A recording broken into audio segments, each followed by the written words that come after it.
I think I felt like I knew what was over the horizon, but I really didn't have any idea. Just the idea of negotiating a lease, figuring out technology, dealing with compliance, that was too much for me. And after going with Washington Wealth and learning all the different things about pricing and what you're paying for and what you're using, there was so much more that I didn't even know. So if I had decided to go independent, despite my worries about those few things, I would have been quickly overwhelmed by all the other stuff.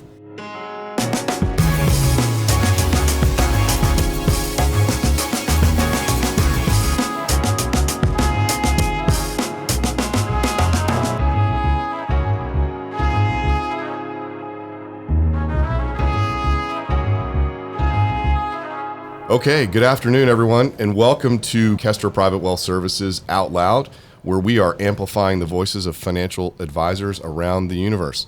I'm joined today by three guests, two teams. First, Krista Murray, CFO of PSM Private Wealth. Welcome. Thank you. Second, Brad Saunders, CEO of PSM Private Wealth. Good to see you, Rob. Welcome. Good to have you here, Brad. And last, Keith Brandt, President of California Wealth Transitions. Welcome, Keith. Thank you. So normally we don't have two teams on together, but this is a bit of a special situation. First, these are two of our longest tenured teams.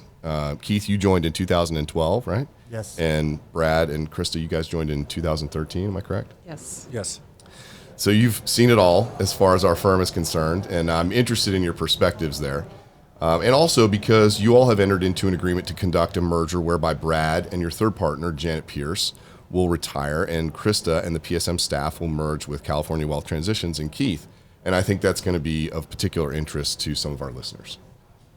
So we hear a lot about these kinds of transactions and this type of thing being conducted, but it's not often that we get the chance to hear from the people involved on both sides and get their perspectives on the process. So we're really fortunate to have you all here today together.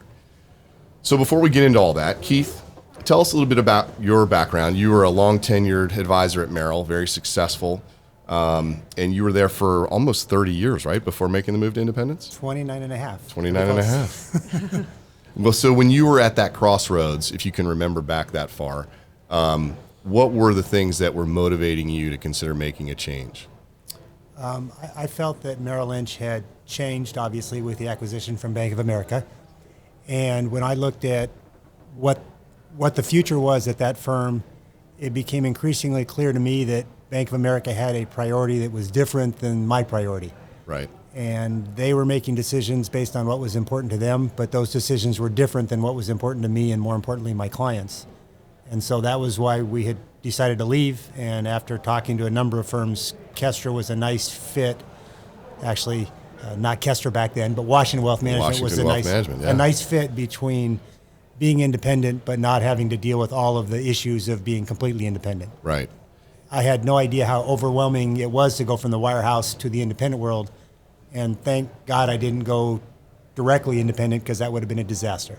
Could you tell that at the time? I mean, I'm always curious because, not everybody that we engage with obviously elects to go with us. And sometimes they go to a full independent model where they're setting up their own RIA or what have you. And I always think like, man, I hope you know what you're really getting into. Like at the time, do you remember, could you sort of look over that horizon and say, man, that's more than I want to bite off and try and chew? I think I felt like I knew what was over the horizon, but I really didn't have any idea. Just the idea of negotiating a lease, figuring out technology, dealing with compliance, that was too much for me. And after going with Washington Wealth and learning all the different things about pricing and what you're paying for and what you're using, there was so much more that I didn't even know. So if I had decided to go independent, despite my worries about those few things, I would have been quickly overwhelmed by all the other stuff. Yeah. It's hard to know how much is involved with that. I always wish there was a better way for me to translate that for advisors who are kind of on the fence trying to decide. But, sometimes, and it's funny because we do occasionally keep in touch with people, and they'll be a year out after having gone in a different direction, and they'll say, man, I just didn't know how much I didn't know. We don't hear that in every case, obviously, but... Rob, Brad and Janet and I, when we were looking, we actually interviewed an advisor with a different firm who was completely independent. Remember that, Brad? Oh, yeah. And we walked out of that meeting and said, oh my gosh, this guy spends half of his day just managing all the components of his business down to the toilet in the guest bathroom is broken and I have to figure out how to fix it. And we thought there's no way that we want to spend half of our time doing components of our business that aren't client focused. Agreed. And you know, it's funny. You can show people the ITAE surveys or the Schwab surveys that show that statistically, right? That you're going to spend 40% of your day, maybe 30% of your day, but you're going to spend a good chunk of your day just fixing the copier or taking care of the cable subscription or whatever. Some people just don't want to. They want to DIY it, which is okay. And it's like, oh, I could make 5 points more if I did it all on my own. I don't fight with people about that. I say, hey, like if that's going to keep you awake at night, then you should go your own way. But I wish I had a better way, and it's really difficult to do it, I think, convincingly without sounding self-serving.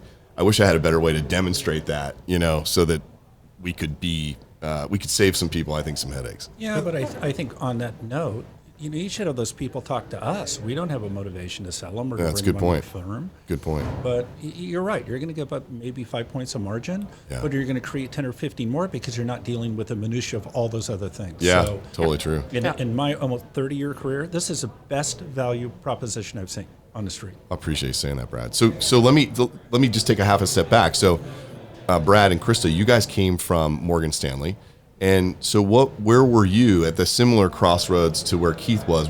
What were you guys thinking when you got there and you were ready to make a change?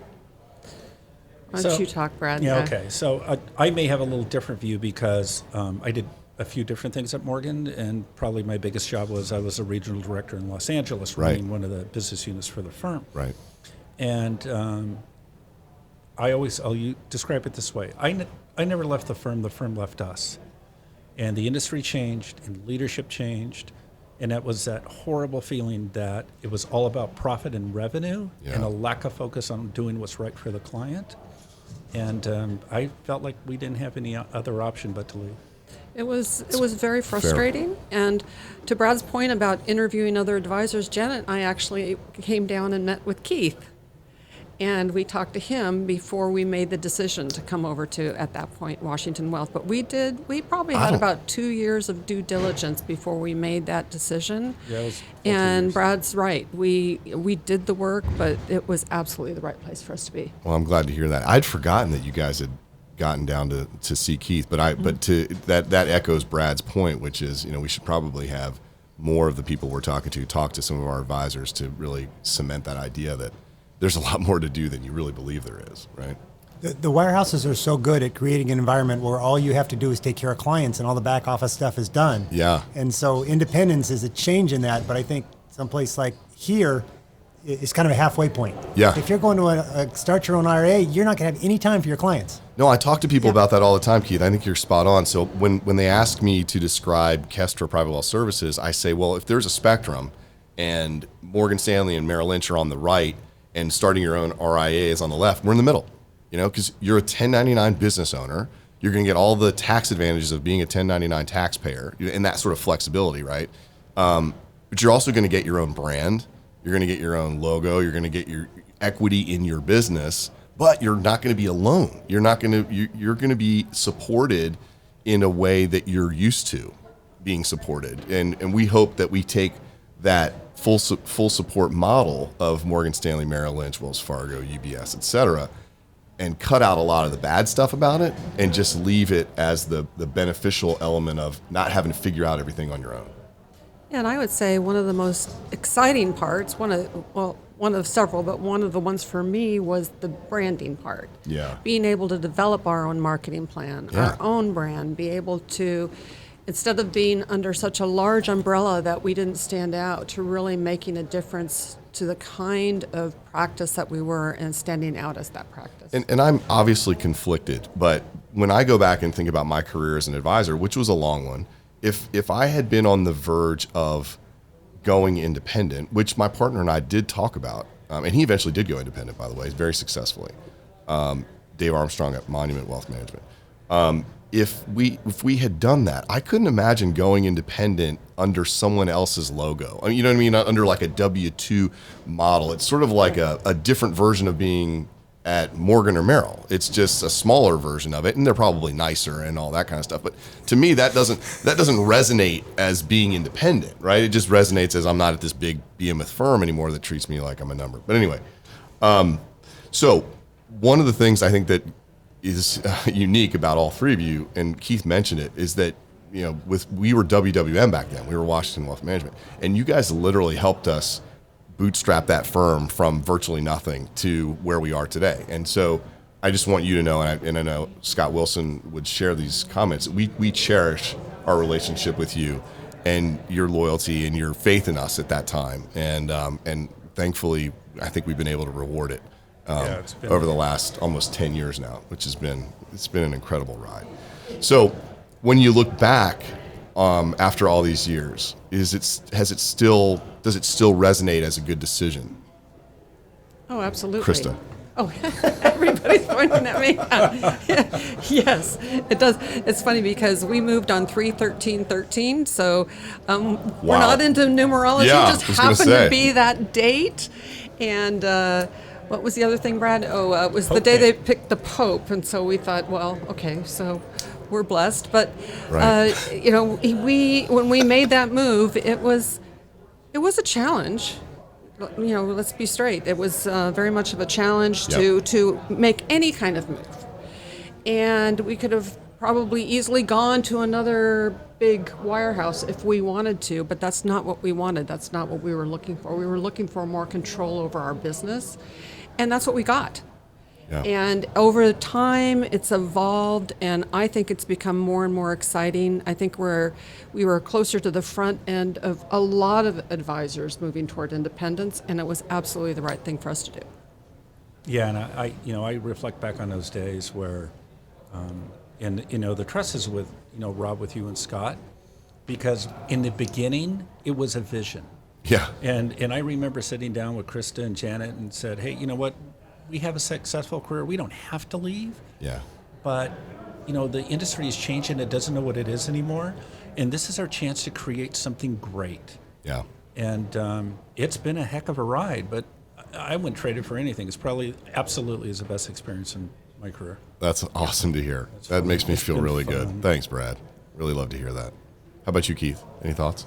Yeah, I think that the things I was worried about happening by staying at a wirehouse has continued and become even more of a problem now than I had expected. Yeah. I just thought if I want to stay here for the next 5 years, is my life going to get better or worse? And I was afraid it was going to get worse, and I think it's worse than I would have imagined. Yeah. It's nice there's frustrations in our business, but it's nice to have the ability to make your own decisions and not be sort of dictated to. Yeah. It's that point, as it relates to Merrill Lynch in particular, is really spot on, because even after you joined, for a few years, it was rare that we would see a Merrill Lynch person in our recruit pipeline. And over the last, say, 18 months, they've almost moved to the majority position in the pipeline. And there's over 110 million of revenue in that pipeline, and it's at various stages of interest, obviously. But I mean, gosh, the number of Merrill advisors in there has just exploded. So I think they've really hit a tipping point. Yeah, and I bet in 3 years it'll be more. Yeah, It's just a different firm now, which is fine, but that's not the way I wanted to be. Well, and as a former Merrill person, I was there, I think, when it was good, and at least at the tail end of when it was good, and it was good. I mean, when it was good, it was really good, right? But yeah, I think it took a long time for people's faith in the bull to really die, and I think for a lot of them it really has. So, Keith, if you would, just tell us a little bit about your practice, your team, your general philosophy in the business, and if California Wealth Transition stands for something that you can define, and we'd like to hear what that is as well. Okay, so I'm going to start on the back of that. We just had our first quarter meeting, and one of the things we were talking about is kind of what do we stand for? And we just tossed around a bunch of different things, and we're not done yet. But the things that sort of came up was fun. Yeah. That wasn't one of mine, interestingly enough, but that made it on the list. Excellence. We talk about excellence in advice, excellence in planning, excellence in terms of returns, hopefully, and that we want to be known as being an excellent firm. And then we talked a little bit about family. So my wife works with me.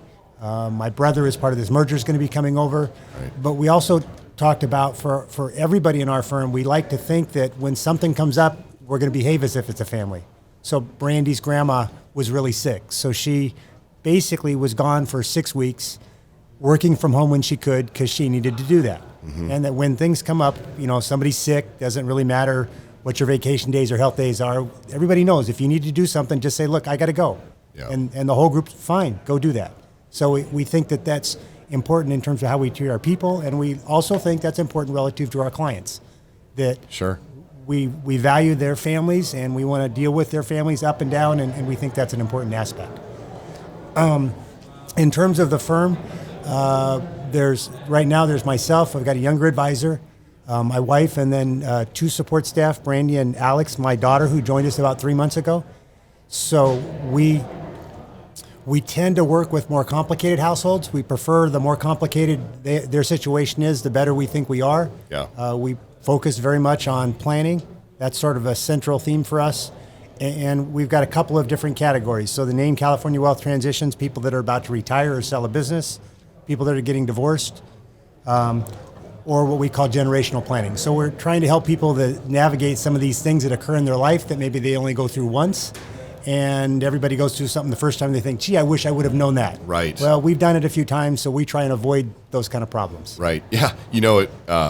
You're reminding me of a conversation that I had with Gary Baker on the other podcast where he was talking about taking care of his team like they were family and then relying on his team to take care of the clients like their family. And we were noting that Herb Kelleher said the same thing at Southwest, right? Take care of your employees and they'll take care of your clients. And I think that's obviously proved to be a good maxim in business. So it's good to hear you say that. Krista and Brad, can you do the same about PSM? Krista, you go. So our business has a lot of similarities to Keith's in the priorities that we have. We have 2 assistants, and one recently had some issues where she had an illness in the family, and we said, take the time off. Same thing. We didn't say, oh, this is how many days you get. I think that's very important. For us, our guiding light is our client and their experience and us as a family, a work family. And we are respectful of each other. We've had other advisors come into our office and say, this is really a pleasant place. Not is. all of these offices really are pleasant. I've been in other offices that weren't. Yeah. And we really, we don't always agree, but we come to agreements and we talk things through, and I think that's what families do.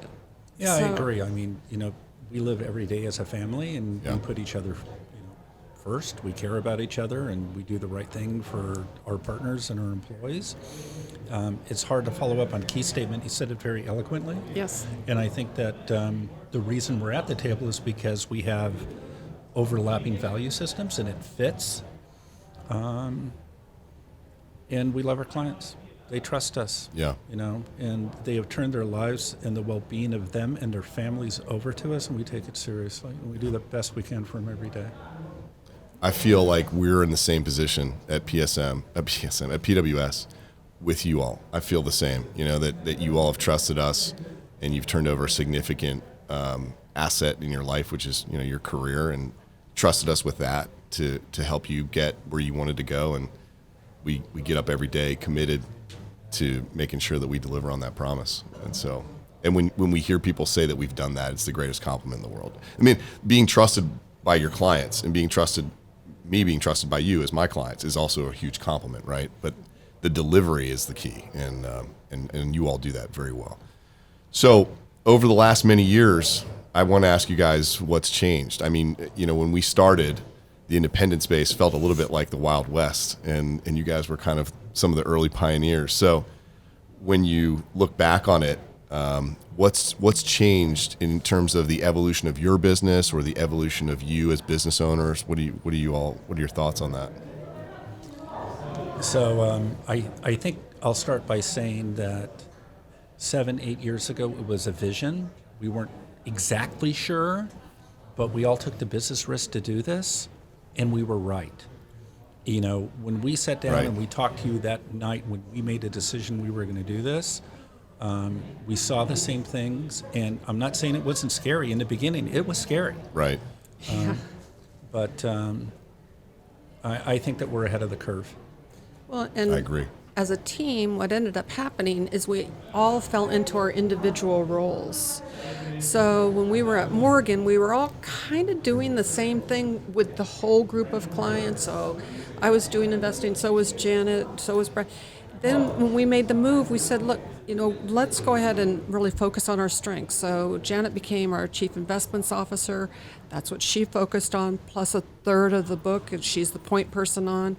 For me, I accelerated my planning knowledge and got my CFP, and that has become a bigger and bigger part of our business. Definitely. And Brad is in the function of CEO, so he's out there meeting with a lot of our clients and also point person on a number of our clients as well. So for us, I think because we went independent, we have more clarity around what our roles are and how we want to best serve the client, and we have the liberty to do that, which we didn't before.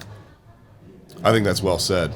And that's actually a consistent theme when we talk about, what it means to be independent and working in this space versus working in all of our prior positions, that freedom to be authentically who you are, right? And how you want to present yourself to your clients and present your business to your clients. And I think that authenticity is so important because that's the thing that really engenders deep trust, because they know definitively who they're working with, right? It's not this monolith of a firm. It's you guys, it's your firm, it's your brand, and it's everything that you say that it is. They feel that. And I think that that's the thing that makes this so much more special than, just being an employee at a big wirehouse. I just add one thing. I think that for our clients, they value the advice that we provide to them and the relationship that we have. And I think they like the aspect that it's our business. Yeah. They like the fact that they feel like they're helping us. And at the big wirehouse, it's not that way. Yeah. So I think that it's almost a twist that we've had relationships with people for 20 or 30 years. They want us to do well. Yeah. And so having your own business, I think, gives them a way to feel good about you doing well. I totally agree. And it puts you on the same side of the table as a peer, right? In many respects. I mean, you're still serving them. They're still your client. But as business owners, many of them, they appreciate what you're doing to execute on your vision, and they know the trials and tribulations of doing it. But it also frees them up, and I hear this a lot too, as the CEO of the organization. So when we're bringing people in, I'm making those calls to people like, how's it going, and welcome aboard, and that sort of thing. And one of the things that I hear a lot that I think would probably surprise people but shouldn't is clients saying to their advisors, like, we're so happy for you. We're so proud of you. What took you so long? You're going to crush it. And by the way, now I can send you business that I couldn't send to you before, because even though I love you, I couldn't send my best friend to that firm. You know what I mean? And it's a special thing. So just moving on a little bit, one of the commonalities that I see between both of your businesses is, as we've just discussed, that you guys have an abiding urge to help people. And you've talked about the various levels and ways that you do that, but it's super genuine, coming from you all. So am I right about that? And can you guys comment just briefly on what drives you in that regard? Like, what is it that makes you, I think, be so sincere and careful, and I mean that word literally, and thoughtful with your clients? What is the driver for that? I thought Brad put it very, very well, that these people have put their faith in us. Yeah. And that's something we take very seriously. Yeah. And we have a big impact in their life. And in many cases, our clients talk to us about stuff they don't even talk to their spouses. Yeah. You have clients in your office and they're like, oh yeah, we've never talked about this before. So I think that's a very big responsibility, and we've been doing, and these people are our friends. Yeah. And it's So- the trust, right? Yeah. It's that trust. So you feel it's reciprocal in a way. I mean, you feel obligated, but in a good way, not in a bad way, obviously. But they have placed all that trust, like Brad said. They have placed all that trust in you, and so you're ready to go to war, basically, to get it done for them. Yeah. Okay, Brad, speaking of you, Before we get to the interesting element of the pending merger, Brad, I wanted to ask your thoughts about your impending retirement. And just, I think that the demographic of our business is such that there are a lot of people, a high percentage of people, who are probably thinking about it, edging ever closer towards it, wondering if it's the right move for them or not. And I'm curious, from your perspective, was it a hard decision to come to? Was it an obvious decision? You know what I mean? Did you wrestle with it, or did it just feel totally natural to get to this place and say, okay, now's the time? I think I'll respond to that by saying, wow. It is, you do anything for 3 decades, Yeah, and it's hard to let go. I bet. The comfort is that we've known Keith a long time. He's somebody I've always looked up to. And there is a sense of peace knowing that these people who have trusted you for decades are going to be okay. So it's that relationship that matters to me. But it's harder than you think. Yeah. And the other thing that, if I can give anyone listening any advice, you have to plan ahead. So this is a long process, and Krista will talk about that, and Keith will talk about it more in detail. But you need to be thoughtful. So you got to plan for the end. All waves come to an end. And so you got to plan for it in advance. And sometimes it's a couple years before you get there. That's a really good point, and that actually is probably the most informative thing. Everyone's going to have their own emotions about it. Whether it's time to hang them up or not, and when that is, and what have you. But the thing that doesn't change is your point that you need to plan ahead and you need to be prepared. All waves do come to an end. It's interesting. I think that this industry, separate from retirement, struggles with succession planning on the most elemental level. So, you've got a team of 3 advisors who are independent and own a business together, but have no, demonstrable succession plan. So what happens if somebody gets hit by the crosstown bus? So many firms don't know. And that's another thing that I think people need to take the time to plan. Sometimes we're like the cobbler's kids with no shoes. We're doing all the planning for all of our clients and forgetting that we have a certain amount of planning that we need to do for ourselves. So thank you for sharing that, Brad. So with all that said, let's dive in real quickly in our limited amount of time left to discuss the process behind your deal and coming to an agreement on that. And without getting into the financials, obviously, of the decision, how did the wheels get turning on this front? I think I know, but I'm not sure I know the answer to how this process got started. Who knows? Or who wants to answer? I'm trying to remember back to the very beginning. I think that it started that we came to you and Scott and said that we were looking at possibly selling our practice. I think that's right. Yeah, and I remember that. So then we started talking about Keith, and we knew Keith. Like I said, Jen and I had met with Keith when we first made the move over to Washington Wealth. And then we'd seen Keith at meetings and that type of thing. And so we kind of got to know each other, and then we started going down the path and really looking at who we were as advisors, and then all the nitty-gritty of pricing and terms and all that as well. So right. That was the beginning. Yeah. And then, so the wheels got turning, and you guys went back and forth for about 9 months, right? Yes, we did a little Off bit and of on back a little and bit? forth, yeah. When you had time to kind of deal with it, and sometimes you didn't, and then negotiating, hammering out various items. It took a while, right? Yeah, it's a long process. We just called it deliberate earlier and made everybody laugh. Yeah. But yeah, it was deliberate, right? I mean, it has to be. I think that from my perspective, I could not find a better match in terms of a firm to acquire or merge with. I've looked at a lot of firms over the past and discarded all of them for one reason or another, and I think this is as aligned of businesses as we could hope to find between their business and our business. That's great, yeah. And yet it still took probably a year and a half between making sure it was a match, talking about what's important to us, how we take care of our clients, what our clients look like, and then the negotiations, and then you get the attorneys and the CPAs, and it's a lot. And it's a lot that we've worked together on it, and they're a good team. They did a lot of work on this stuff before I was even on the scene. So I think it's a long process. True. I think it's a long process, and we did, just like when we made the move, we did a lot of due diligence on our part. Right. And we made sure that we fully understood what our book looked like so that we could convey that to a buyer. And then we did get competing bids. The most important thing to us, though, was, like I said at the beginning, the client. And how was our client going to be taken care of? And that's why the match of our two firms was so critical, and our faith in Keith in particular and how he runs his business made all the difference in the world for us. I can see that.